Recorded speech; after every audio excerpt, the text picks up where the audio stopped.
হরে কৃষ্ণ। তো আমাকে একজন প্রশ্ন করেছে যে মালা জপা কি ইম্পর্ট্যান্ট? মালা না জপলে কি ভগবানকে ডাকা যাবে না?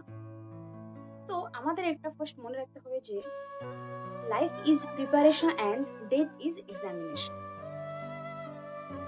একটা ব্যক্তি যদি সারা জীবন পড়াশোনা না করে, প্র্যাকটিস না করে, তাহলে সে এক্সামিনেশনে একটা প্রশ্নের উত্তর দিতে পারবে না। ঠিক তেমনি আমরা যদি সারা জীবন প্র্যাকটিস না করি, আমরা যদি সারা জীবন মালা জপা না করি, তাহলে আমরাও অন্তিমকালে ভগবানকে স্মরণ করতে পারবো না।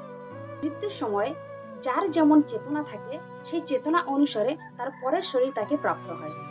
তার প্রমাণ ভগবান বলছেন ভগবদ্গীতার 8 নম্বর অধ্যায় 5 নম্বর শ্লোকে ভগবান বলছেন অন্তকালে চ মামেব স্মরণং মুক্তা কলেবরম যা প্রয়াতি সা মদ্ভাব জাতি নাস্তিত্ব সংশয়।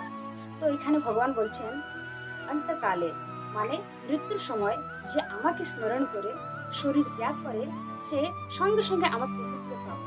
এখানে কোনো সন্দেহ নেই।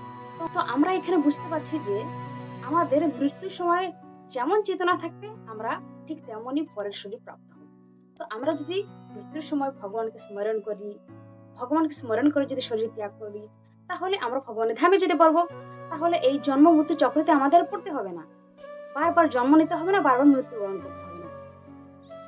তো এর একমাত্র পন্থা হচ্ছে হরি নাম জপা।